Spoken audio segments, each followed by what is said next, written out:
ആധുനിക ചരിത്രത്തിലെ ഏറ്റവും നിർണായകമായ ഒരു ഘട്ടത്തിലൂടെയാണ് പശ്ചിമേഷ്യ കടന്നു പോകുന്നത്.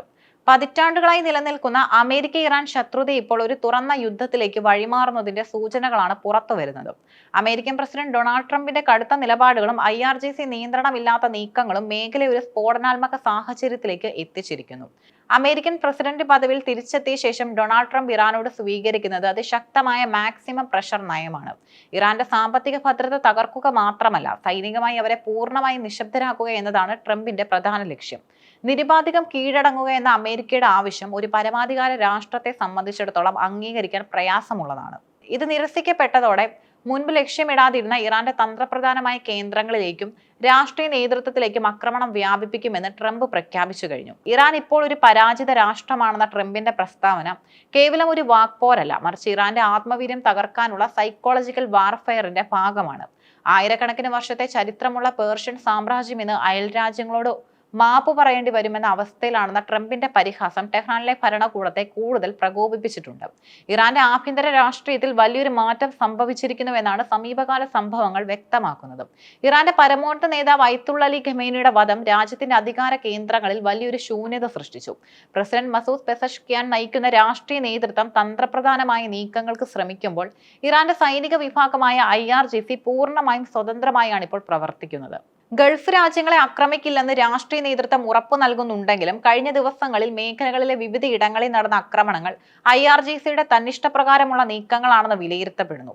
രാഷ്ട്രീയ നേതൃത്വത്തിന് സൈന്യത്തിനുമേലുള്ള നിയന്ത്രണം നഷ്ടപ്പെടുന്നത് പശ്ചിമേഷ്യയിലെ മറ്റ് രാജ്യങ്ങളെ, പ്രത്യേകിച്ച് സൗദി അറേബ്യയും UAEയും വലിയ ആശങ്കയിലാക്കുന്നുണ്ട്. യുദ്ധഭീതി കേവലം അതിർത്തികളിൽ ഒതുങ്ങുന്നില്ല എന്നതിന്റെ തെളിവാണ് ലോകത്തെ ഏറ്റവും തിരക്കേറിയ ദുബായ് അന്താരാഷ്ട്ര വിമാനത്താവളം നേരിട്ട ഭീഷണി. ഡ്രോൺ ആക്രമണ സാധ്യതയെ തുടർന്ന് വിമാനത്താവളം താൽക്കാലികമായി അടച്ചിടേണ്ടി വന്നത് ആഗോള വ്യോമ ഗതാഗതത്തെ തന്നെ ബാധിച്ചു. റൺവേയിൽ ആക്രമണം നടന്നില്ലെന്ന് അധികൃതർ വ്യക്തമാക്കിയെങ്കിലും ഇത്തരം ഭീഷണികൾ ടൂറിസം വ്യാപാര മേഖലകളെ ആശ്രയിച്ചു കഴിയുന്ന ഗൾഫ് രാജ്യങ്ങളുടെ സാമ്പത്തിക അടിത്തറയ്ക്ക് ഭീഷണിയാണ്.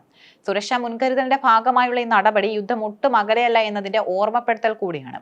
American treasury secretary Scott Bessent നൽകിയ മുന്നറിയിപ്പ് സാമ്പത്തിക ലോകത്തെ നടുക്കുന്നതുമാണ്. വരാനിരിക്കുന്ന ബോംബാക്രമണങ്ങൾ യുദ്ധചരിത്രത്തിലെ തന്നെ ഏറ്റവും വലുതായിരിക്കുമെന്ന് അദ്ദേഹം പറയുമ്പോൾ അത് ഇറാന്റെ എണ്ണ ഉൽപാദന കേന്ദ്രങ്ങളെയും വിനിമയ ശൃംഖലകളെയും ലക്ഷ്യം വെച്ചുള്ളതാകുമെന്നും വ്യക്തമാണ്. ആഗോള എണ്ണ വിപണിയിൽ ഇത് വലിയ വിലക്കയറ്റത്തിന് കാരണമാകും. ലോകമെമ്പാടുമുള്ള ഓഹരി വിപണികളിൽ ഇതിനോടകം തന്നെ ഇടിവ് പ്രകടമാക്കി തുടങ്ങിയിട്ടുമുണ്ട്. നിലവിലെ സ്ഫോടനാത്മക സാഹചര്യം ചർച്ച ചെയ്യാൻ അറബ് ലീഗ് അടിയന്തര യോഗം ചേരുന്നത് മേഖലയിലെ രാജ്യങ്ങളുടെ ഉത്കണ്ഠയാണ് കാണിക്കുന്നത്.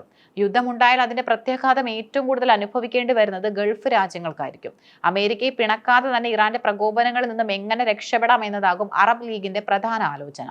യുദ്ധമാർഗം ഗുണകരമാകില്ലെന്ന യാഥാർത്ഥ്യം നിലനിൽക്കുമ്പോഴും ഇരുപക്ഷവും വിട്ടുവീഴ്ചയ്ക്ക് തയ്യാറാകാത്തത് ആശങ്ക വർദ്ധിപ്പിക്കുന്നു. ഇറാന്റെ പ്രസിഡന്റ് പെസഷ്കിയാൻ ശത്രുക്കൾക്ക് മുന്നിൽ കീഴടങ്ങില്ലെന്ന് പ്രഖ്യാപിക്കുമ്പോൾ ട്രംപ് തന്റെ സൈനിക സന്നാഹങ്ങൾ പൂർത്തിയാക്കാനുള്ള തിരക്കിലാണ്. ഒരു ചെറിയ പിഴവ് പോലും ലോകത്തെ മൂന്നാം ലോക മഹായുദ്ധത്തിലേക്ക് നയിച്ചേക്കാം. പശ്ചിമേഷ്യയിലെ ഈ പുതിയ സംഭവ വികാസങ്ങൾ സൂചിപ്പിക്കുന്നത് വരാനിരിക്കുന്ന ദിവസങ്ങളിൽ ലോകത്തിന് നിർണായകമാണെന്നാണ്. നയതന്ത്രപരമായ നീക്കങ്ങൾ പരാജയപ്പെട്ടാൽ പശ്ചിമേഷ്യൻ മണ്ണ് വീണ്ടും ചോരയിൽ മുങ്ങാൻ അധിക കാലം വേണ്ടിവരില്ല.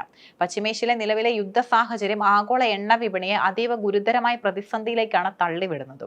ലോകത്തിലെ എണ്ണ ഉൽപാദനത്തിന്റെ വലിയൊരു ഭാഗം കൈകാര്യം ചെയ്യുന്ന ഗൾഫ് രാജ്യങ്ങൾ സംഘർഷഭരിതമാകുമ്പോൾ അതിന്റെ ആഘാതം വിപണിയിൽ ഉടനടി പ്രകടമാകും. പ്രധാനമായും ഈ ഘടകങ്ങളാണ് എണ്ണ വിപണിയെ ബാധിക്കുന്നത്. അതിൽ പ്രധാനം വിതരണ ശൃംഖലയിലെ തടസ്സമാണ്. ലോകത്തെ എണ്ണക്കടത്തിന്റെ സിരയായ ഹോർമുസ് കടലിടുക്ക് ഇറാൻ ഉപരോധിക്കുമെന്ന ഭീഷണി നിലനിൽക്കുന്നു. ആഗോള എണ്ണ വ്യാപാരത്തിന്റെ 1/5 കടന്നു പോകുന്ന ഈ പാത തടസ്സപ്പെട്ടാൽ അന്താരാഷ്ട്ര വിപണിയിൽ എണ്ണ ലഭ്യത കുത്തനെ കുറയും. യുദ്ധഭീതിയെ തുടർന്ന് ക്രൂഡ് ഓയിൽ വിലയിൽ വൻ വർധനമാണ് രേഖപ്പെടുത്തുന്നത്. ട്രംപിന്റെ ആക്രമണ മുന്നറിയിപ്പ് ഇറാന്റെ പ്രത്യാക്രമണ ഭീഷണിയും എണ്ണ ബാരലിന് $100 മുകളിലേക്ക് എത്തിച്ചേക്കാം. ഇത് ഇന്ത്യ ഉൾപ്പെടെയുള്ള ഇറക്കുമതി രാജ്യങ്ങളുടെ സമ്പദ് വ്യവസ്ഥയെ ദോഷകരമായി ബാധിക്കും. ഉൽപാദന കേന്ദ്രങ്ങൾക്ക് നേരെയുള്ള ആക്രമണവും പ്രധാനമാണ്. IRGC അയൽ രാജ്യങ്ങളിലെ എണ്ണ ശുദ്ധീകരണ ശാലകളെയും പൈപ്പ് ലൈനുകളെയും ലക്ഷ്യമിടുന്നത് ഉൽപാദനം പാടെ നിലയ്ക്കാൻ കാരണമാകും. മുൻപ് സൗദി അറേബ്യയിലെ അരാംകോ പ്ലാന്റിന് നേരെയുണ്ടായ ആക്രമണം ഇതിന് ഉദാഹരണമാണ്. വിതരണം നിലയ്ക്കുന്നതോടെ ഊർജ്ജ പ്രതിസന്ധി രൂക്ഷമാവുകയും ആഗോളതലത്തിൽ ഉൽപ്പന്നങ്ങളുടെ വിലക്കയറ്റത്തിന് വഴിതെളിക്കുകയും ചെയ്യും. ചുരുക്കത്തിൽ പശ്ചിമേഷ്യയിലെ ഒരു മിസൈൽ സ്ഫോടനം പോലും ലോകമെമ്പാടുമുള്ള പെട്രോൾ പമ്പുകളിലെ വിലയെ സ്വാധീനിക്കുന്ന അവസ്ഥയാണ് നിലവിലുള്ളത്.